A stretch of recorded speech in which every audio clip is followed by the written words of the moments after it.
Okay. We could all, everyone listening, if you feel like it, take a great posture, your best posture of the day, your best posture of the week, an extremely good posture, and then breathe and relax. And with a bow of respect and friendliness, remember your mission in your life, why you're listening to this, and what we're talking about, which is hopefully of some small benefit. So we just bowed in case you couldn't hear it. So I'm here today with a dear friend who I will unveil in a few seconds. My name is Waylon Lewis. I'm the founder of Elephant Journal, if you like it. If you don't like Elephant Journal, I don't know what you're talking about. I have nothing to do with it whatsoever. And this is the Mindful Life podcast. Ding dong dong ding ding. The Mindful Life with Waylon Lewis. Thank you. All right, so I'm here today with a VIP guest from down south, Melissa Moffet. Welcome, Melissa. Hi. Thank you. Hey.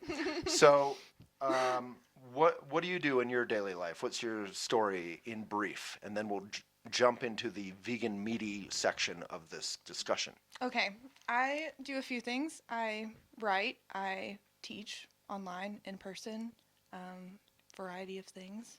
And yeah, I'm interested in lots of things, and I try to share about them, and we have a similar mission, just to try to make the world a little better, little bits at a time. And so anything that kind of lines up with that is what I'm sharing and hopefully giving to the world in different ways. So you're teaching meditation, yoga, that kind of thing? Yeah, I also write about environmental stuff. I am an environmental engineer. Yeah. Wonderful. Well, thanks for joining us. So today, we're talking about a kind of exciting discussion, partially because it's a lead up to Valentine's Day, but whenever you guys listen to this, it's a discussion about something we all kind of think about, jump into once in a while, hopefully, and flail throughout, which is the beginning of a relationship. So I'm not sure why you and I are discussing this particular topic together, Who but knows? we'll just see where it goes. So you recently received a question on Instagram about a lady asking for advice about the beginning of a relationship. Do you want to just sort of briefly touch on the point that was came out of that? Yeah, sure. So I actually get questions like these quite a bit about relationships. This one in particular was about, they're very new in their dating. They've been on, she said, maybe 6 dates. And she said she was kind of confused about what was going on. She was not sure if she should still be seeing other people or should be exclusive. And she liked the guy. Yeah, she likes him, and she didn't really know what to do next. Right. And your advice was? Ask him. Talk to him. And that sounds super simple, but we almost always forget in any challenge that comes up in a relationship, whether it's a couple months or a couple dates or 20 years, almost always the solution is what you were saying. Yeah. Yeah. Is to communicate. That's huge. And sometimes, and it, like you said, it's a simple thing, but sometimes it's not that simple, because sometimes it brings up our own fears and insecurities, and we're worried about what the other person will think, or if they'll still love us and want to be with us, especially when we're in, well, not necessarily especially when we're in that new phase. When we're in the new phase, it feels maybe a little more tender, but when you're more deeply into it, maybe there's more on the line. In a way, it feels that way. Yeah, I mean, so communicate. It's like the definition of easier said than done advice, because it is so simple. It is almost always the correct advice, is communicate openly about difficult things. I wrote a book. Did you? Called Things I Would Like to Do With You, and one of the chapters is I would like to communicate with you about difficult things. It's about the importance of communicating about precisely what you don't want to communicate about. So how do you find that bravery to get over that hesitation to be open with someone? Well, like anything else, I think it's kind of something you learn to do. If you're not used to being in relationships where you're openly communicating, or if you feel like the person you're with doesn't openly communicate, it might be a little harder to get into and start. But I think it's a practice. You just kind of have to do it a few times. It's that little thing where you might have a lot of fear, but if you just kind of push yourself and just do it, just say it, even though it feels hard and terrible and icky and weird, then right after you say it, a lot of times there's this relief that comes. And after doing that a few times, getting through the fear, the uncomfortable situation, and then feeling the relief of like, oh, okay, that wasn't that bad, and they actually maybe respect me more because I'm talking about what I want in this relationship, or our relationship is better because we had this conversation, even though it was hard and scary. Then it gets easier to do every time, and you start to know that you need to have these talks. And even though it's uncomfortable, it's not quite as hard. And the beginning of a relationship is almost particularly tricky. It's like Loki in the Norse myths or something set up relationships this way. So everything's perfect and all your hormones are going full blast and it's honeymoon land and you're like, you're fulfilling everything I've ever wanted, and you feel like you're in a Hollywood movie, but it's better because it's real and you're starting to quote love quotes at each other and you want to buy them things and everything's going off. And then before you know it, they're like farting in bed, or, you know, that's a crazy example, but like, you know, chewing in a disgusting way or listening to awful music in the kitchen or something like that. And how do you communicate? Because it feels like everything, the house of cards is going to crash down. Like, it's not just that it's hard to communicate about, like that the subject's so hard, but you're like, oh, that thing you said to me, I felt like you were kind of insulting me. Like, it feels like you're inviting a fight. I think that's why people don't open up, right? Yeah, well, first of all, if they're farting in bed, you need to get out of that pronto. Get out. Done. Get out of bed. Done Get out of bed and then get out of the relationship. Yeah, kick them out of the house. No one should ever fart in a real relationship. No, that's gross. Right. Okay, anyway. Right. That was an opposite day moment. Don't try that at home. Yeah, no. That Please would be painful. Go for it. Anyway, find someone you can fart with. That's my... Yeah, that's I think my, we're done. Yeah. Ding, da, dong, da, dong. The end. Okay. That was perfect. That's kind of beautiful, though. Because like Dave Rogers, who I work with here at Elephant, he's always talking about his bowel movements and he treats everyone openly in that way. And it's sort of funny, is sort of a weirdly intimate way that he has about his farting or whatever, but he's that way with his wife, and his wife and he are both have that kind of flirty, teasing relationship that you kind of sometimes see with like 85-year-olds who have somehow figured it out, you know? So I think if you're open about those funny little things, instead of holding in your fart all night and not sleeping, you could just have a sense of humor with each other, right? Yeah. We're talking about a purely hypothetical situation. This has never happened. Yeah. Yeah, and by the way, it's totally okay for guys to fart, but not women. No, I don't fart, Yeah. so... After that statement, I'm going to be... That was also opposite day. Okay, so we have some wonderful notes from our producer, Vanessa, here. So let's jump into other stuff, or did you have... Okay. So how to have uncomfortable conversations. I think you nailed that. I have no idea what I'm talking about. Well, I have something. So please. a minute ago, you said something about how do you address the difficult situations when they come up? Or how do you even, you know, we talked kind of vaguely about you have to, like, get comfortable with the uncomfortable and just do it. And it's like, how do you do that? Right? That was a question you just said? And then we talked about farting for a while. Well, I think you said, you know, you just have to, like, do it and practice, and it gets easier with practice. Like anything, you have to have that moment of bravery. There's that beautiful quote that says, a moment of bravery that lasts 20 seconds can get you through any challenge in life. And bravery isn't machismo, right? It's not being macho and just like, I'm going in. Honey, I farted. It's like just being vulnerable and brave. Yeah. It's just going for it. I think it's important to know also the why you should do those things, because that can give you motivation to actually do them. So, for instance, if you're not bringing up things and you're just kind of burying them, that can lead to a lot of issues down the road. Suppression is not healthy. Yeah, that will, if you're interested in a healthy, open relationship, whether you want it to be a lifelong thing or just like a friendship where you get together and have fun or do whatever, it's important to be honest with each other no matter what.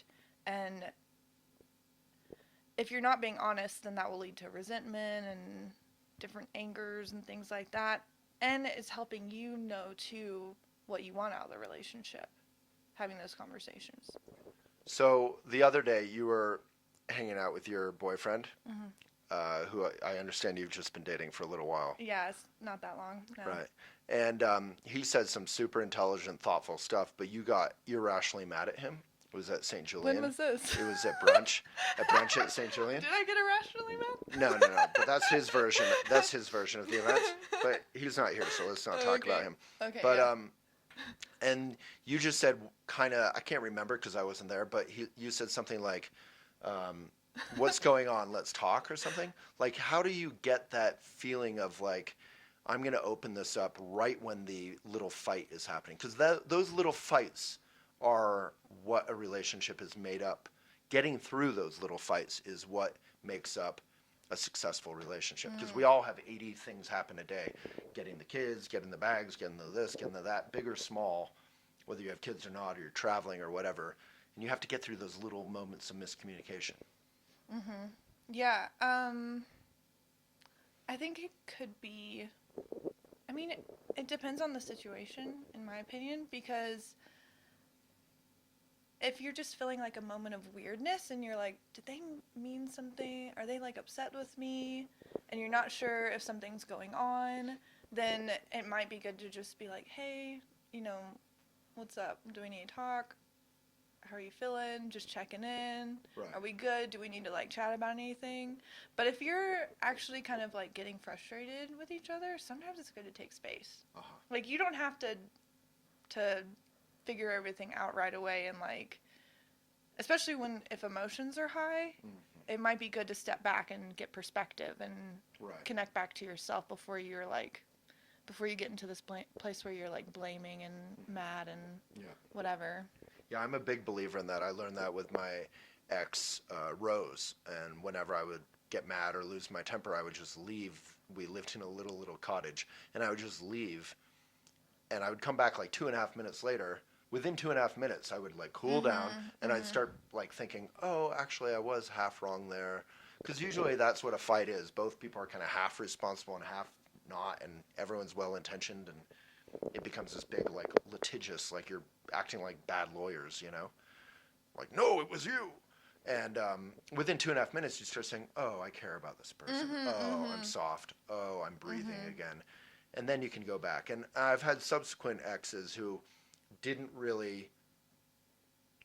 like me leaving if I was upset because they felt like it was sort of like not being committed to getting through it. Yeah. And I tried to explain that to them, and I think they heard it. But I love that you say that it's okay if you're going to say something you're going to regret, or you're forgetting to breathe, or you're raising your voice, to just go for a walk. Well, I also think it's important to try our best, by saying that we should be taking space if we're mad. That doesn't mean that you should, be like, F you, and walk out the door and slam it. No. You should say, hey, I feel like we're getting a little carried away, and maybe if we come back in like 10, 20 minutes, an hour, whatever, or like, I'm going to go for a walk, I'm going to go rock climb, I'm going to go whatever you're going to do, go to the bedroom while you stay in the kitchen, and we'll chat after. Is that good with you? And, trying to be nice about it. Yeah, I think if you have a mutual understanding of what's happening, that you're not slamming the door and barging out, that you're actually just like, I don't know what to say or do with my emotions or your words or whatever, I'm just going to leave. And you don't need to say any of that because you have a mutual understanding that if things kind of go off the rails, like, it's okay to go for a little walk and come back. Yeah, ahead of time, kind of have a prenup like, on this that one. Is good. We should do this. That's in the plan. Beautiful. All right, we're just figuring out relationships. This stuff is easy. We got it down. Okay. That's not true at all. Independence in a relationship. Obviously that sarcastic relationships are impossible, but this is based on our experience, and hopefully that'll match or meet or illuminate or spark your experience, which could be more insightful, obviously. So with independence, it's actually important to be brave enough to say, if our relationship has open communication, which we discussed in brief, it's actually okay for you to go for a hike with some cute girl or cute guy, it's actually okay for you not to come to my nonprofit. It may also be great for people to show up for you and all that. You mentioned that. But it's actually okay to have your own life. From the Buddhist point of view, we say you're never one flame. Like that's the Christian image where two flames become one. Actually don't have to merge. You can remain two independent people traveling the path together to be a benefit. And you can nurture one another's basic goodness. And through that little gap of aloneness or loneliness between the two people, that's where you communicate and have fresh admiration and humor, sense of humor, and sexiness.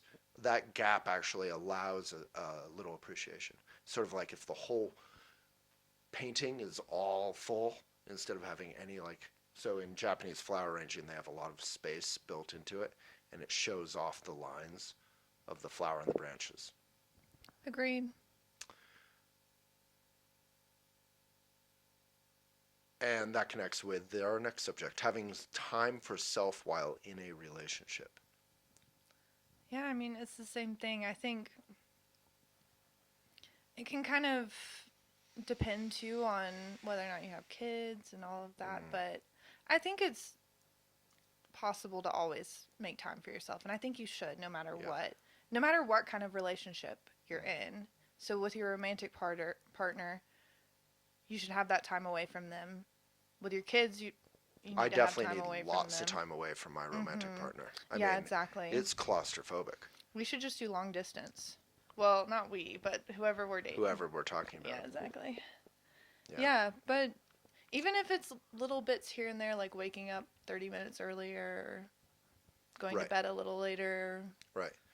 Yeah, because you or any one of us could get overwhelmed even if it's all fun and all good and open communication and la la la, if you don't have a little of your own time to work or take a bath or read or exercise, you start getting kind of full, subsumed. And I think that is, as you mentioned, particularly challenging, obviously, if you have children in the mix. We're mostly talking about the beginning of relationship, but hopefully it applies to all.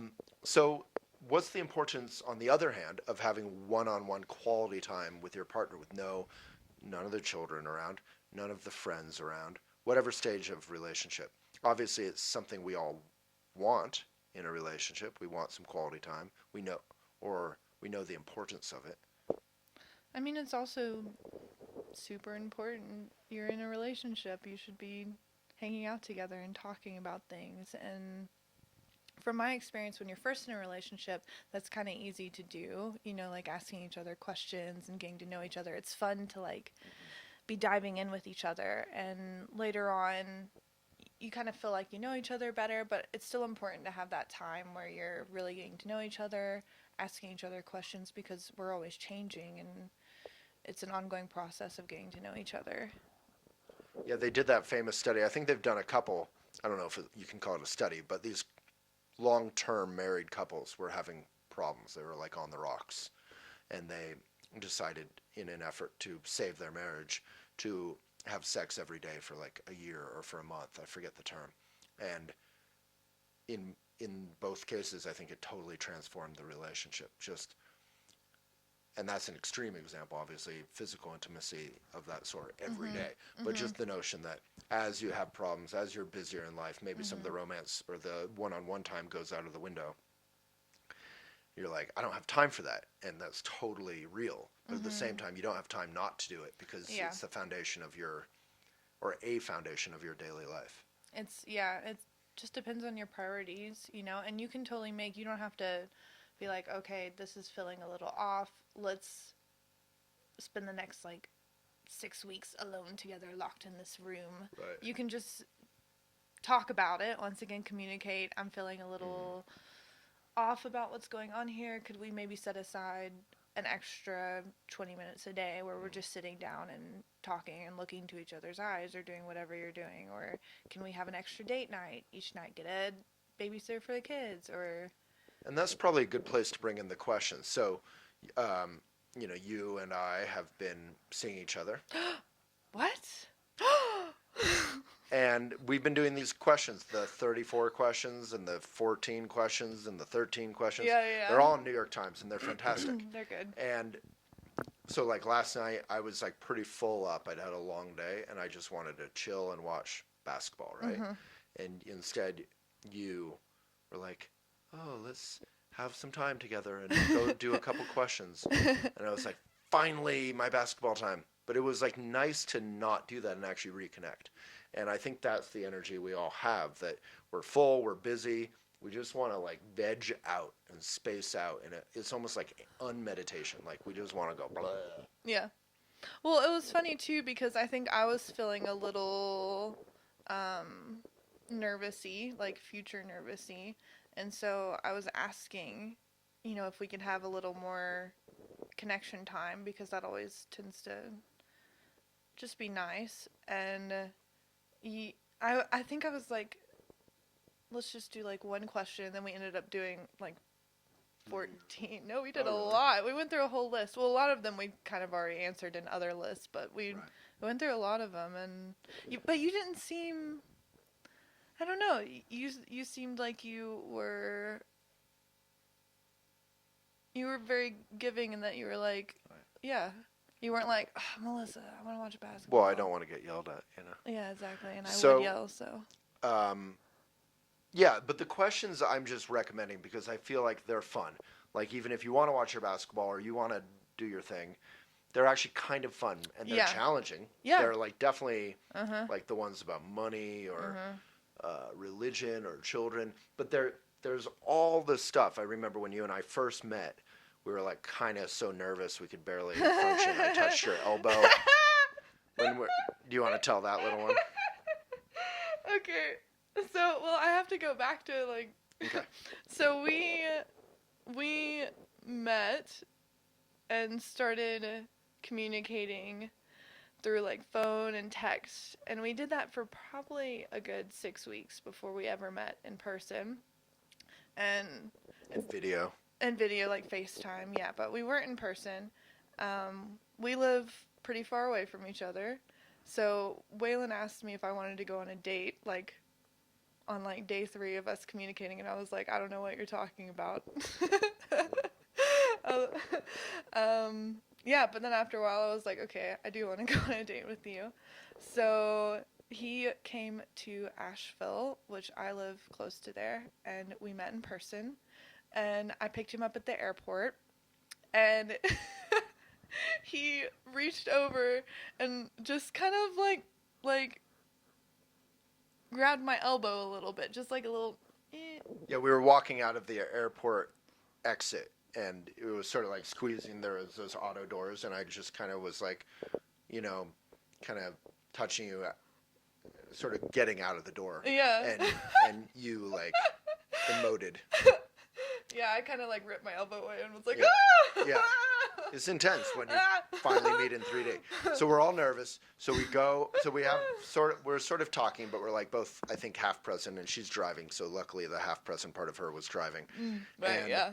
We get to dinner, and we're still nervous, and you're like, let's do the questions. So we do these questions that are not like some big spiritual thing. They're super ordinary, and they get tougher and tougher in New York Times. And they're just about the things couples don't talk about before they commit.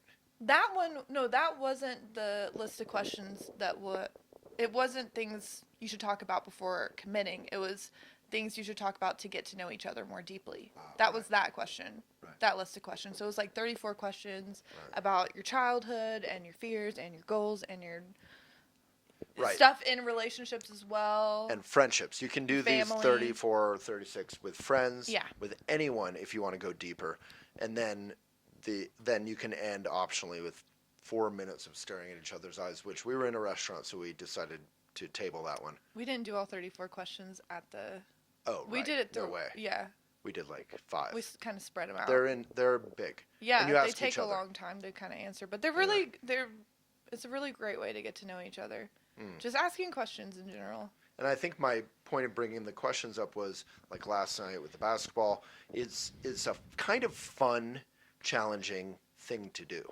So if you're looking for a way to reconnect, maybe if you're a busy mom, dad kind of thing, and you go out on a date and you're like, okay, who are we with each other? You know, I've heard that from a lot of my friends who are married. There's a distance that happens because on your day-to-day life, you're just trying to get everything done, you know, deal with the children and the chaos and the work and the bills and whatever. So it's a wonderful kind of constructive path to just get to know each other fundamentally again. Yeah, and I feel like those questions you could totally ask after 20 years, you know, and have different answers.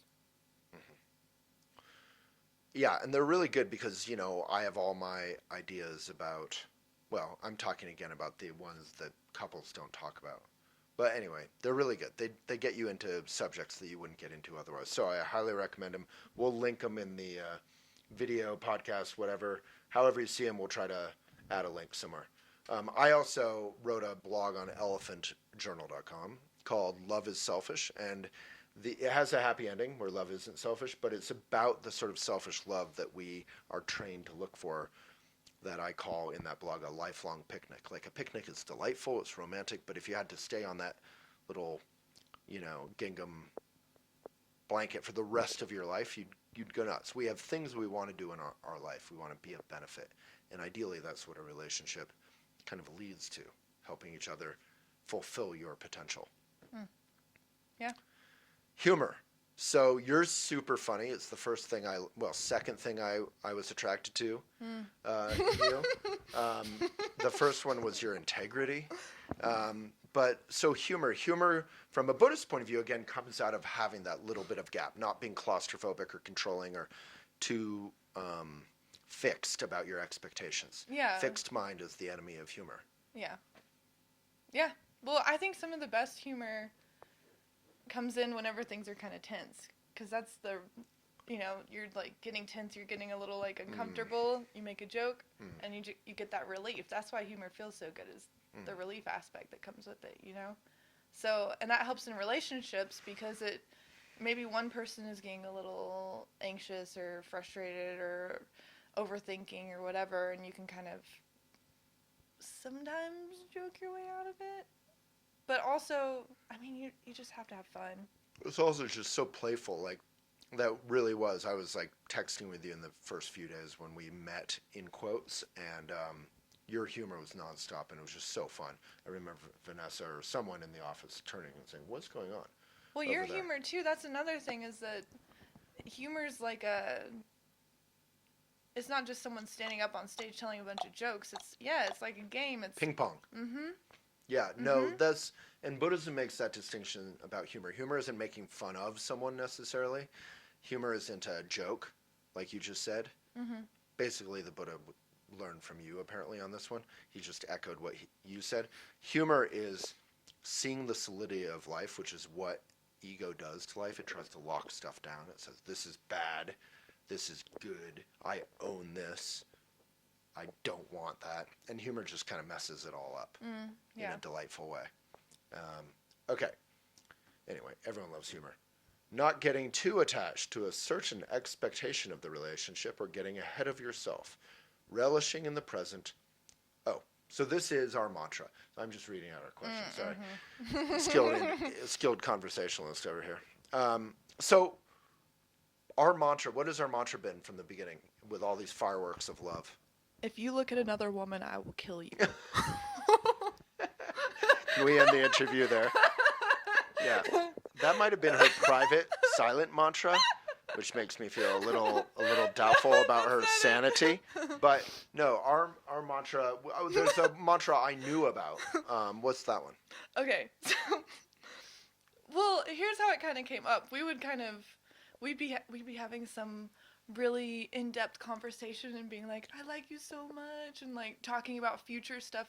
Just our goals in life, seeing if our goals or our ethics or whatever, kind of getting 40 years ahead of ourselves. Yeah, exactly. And like, then there's this idea of like, we're going to mess it up. Then I started getting nervous. I remember in Asheville, I'd be like, or you, every other day we'd be insecure and nervous, one of us, because we'd be like, we're building this castle in the sky. Like, it's going to come crashing down. Yeah, so then we kind of bring ourselves back down and remind ourselves, hey, we really barely know each other here, and who knows? And we say one day at a time. one day at a time. One day at a time. Such a helpful mantra. I mean, that's good with anything in life, though, honestly. Yeah. But particularly, I feel like I have a lifetime. I mean, I'm 44. What? Yeah. um, I have a lifetime of building up expectations around wife, children, that kind of stuff, love, you know? Yeah. So it's nice to kind of just pin that down like with a tent peg, one day at a time. Sense of humor, sense of communication. Just be present and enjoy the good stuff. I think whenever we have good stuff in life, we want to just enjoy it instead of actually enjoying it. Like we want to just eat it all up, gobble it all. I'm in a rush. We also want to like claim it in the future too and be like, Right. I want to make sure I still have this in the next 10 years. I want it to be like this forever. And We get off on the idea of it instead of relishing the present moment taste of it. That's how I kind of am with nachos. Like I'm so excited to eat them. I eat them before I even notice that I'm eating them, That's and I true. don't appreciate them. And then they're gone, and I'm like, where'd your food go? In my belly. All right, get in my belly. Shouldn't like it when I say that. So we have 5 more minutes to nail the entire path of relationships. Here we go. Okay. Lock so, him up in the basement. Never let him go. If he's a good one. Years ago, I took a photo of this Valentine's heart someone had made in Innisfree Cafe, and it said, and it was around Valentine's, and it said, "Be my Valentine, just kidding, be your own autonomous person." That comes back to the independence in relationships. Do you have anything to say about that? No? Moving on. Wonderful job, Waylon. Basically. Oh, values. Let's get into values. So you're vegan. You're vegan. I'm a avid fast food fanatic. Factory farm foods is what I love. How do you resolve that kind of thing? We're both vegans, so that really helps. Yeah, it's nice, for sure. We both are environmentalists, Yep. so it's not just about being righteous, aggressive vegans. We actually want to be good to our planet and not waste stuff and bike around. You're a good cyclist. That's huge because I live on my bike. So we're lucky in some ways, but opposites attract as well. Having differences isn't always a bad thing. How do you feel about values lining up or not? I think it kind of depends on the person, and it depends on what you want in your relationship. Like, I'm looking for a lifelong commitment, someone I can raise children with. I would like to teach my children the Wait, ethics. these that are I'm interested hypotheticals, in. right? This isn't what you want. Well, one day at a time, Waylon. Oh, No, this is what I want.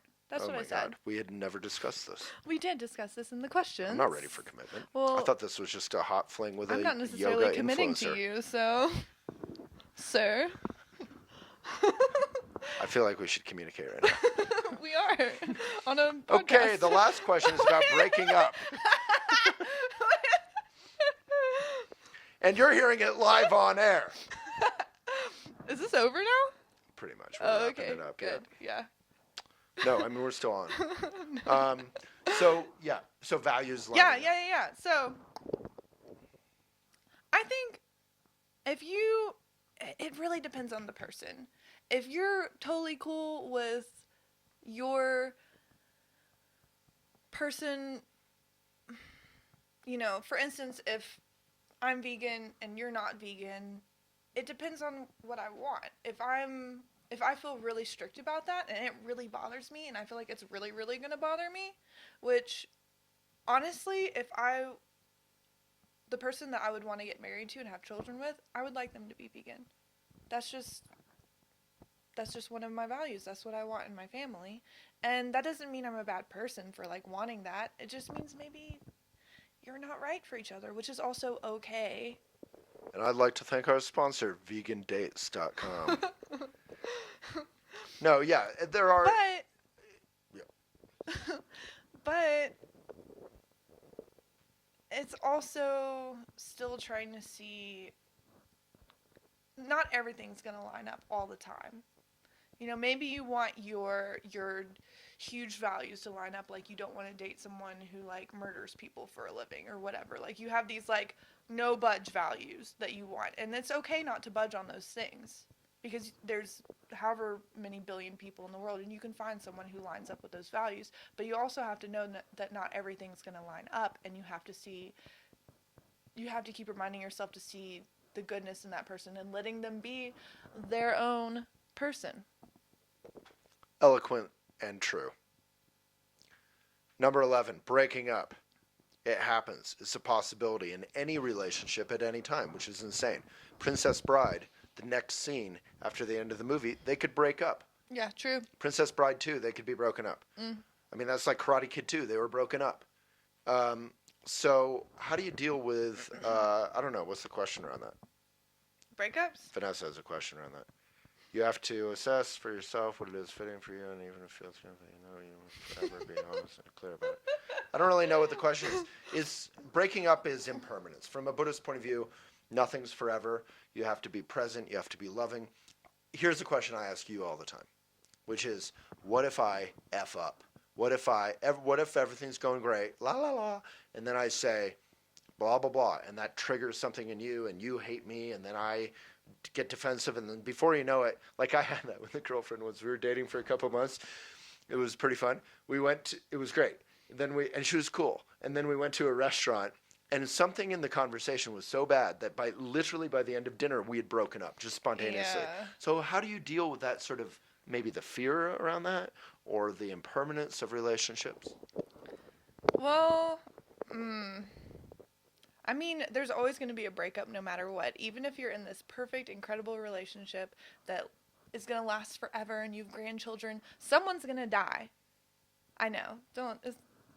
It's the truth. It's the truth. And it sucks.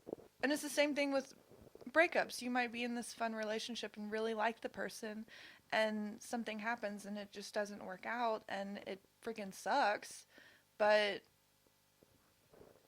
sometimes that's just how life goes, and you have to kind of know that that's a possibility. You can't pin someone down.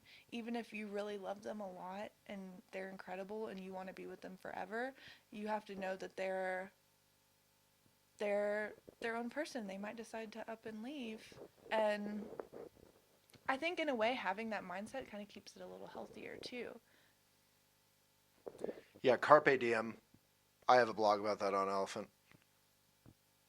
It's about.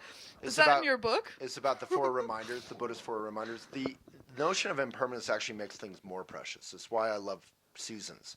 I love LA, all respect, but I don't want 70 degrees every day for the rest of my life. I want winter. We have snow outside right now. I want spring with the flowers just exuberant and joyful. I want summer and the heat and jumping into a pool and going up in the mountains to get cooler. I want fall with the foliage and the harvest, right? I like change, and change is actually not an enemy of love. We don't have to lock love down. It doesn't work. Change is life, right? Mm-hmm. And life is love. Life is about love. So, and death is about love. So death is actually not a big bad thing. From a Buddhist point of view, or a Carpe Diem point of view, or Dead Poets Society point of view, which is kind of what that blog is about. So we'll try to link to all that stuff somehow in the descriptions. I'd like to thank Melissa Moffet, Guru, for your time. She's a Swami, actually, a Lama. Lama Melissa Moffet. Swami Guru Rinpoche, for your wisdom today. People, you can get her growth guide. You can get your Worthy. Tell us about Worthy real quick. Oh, so I have a course that's starting. I don't know when this will come out, but it's a 2-month-long course, and it's you guessed it, it's all about feeling worthy. There you go. I also have a podcast too, Air and Earth. Air and Earth. Yep. And at Melissa. Moffet that's me on Instagram. Cool. I have internet things. You can find her column on Elephant. She has amazing videos, podcasts, articles, all embedded on Elephant Journal. She's a wonderful contributor to independent media in the future, which is the moment you are now listening to this podcast. Melissa, thank you. I care about you very much, and thanks for coming on and being silly and open. Yeah, thank you. And if anyone's still here other than my grandma, thanks for listening. Hey, Mom.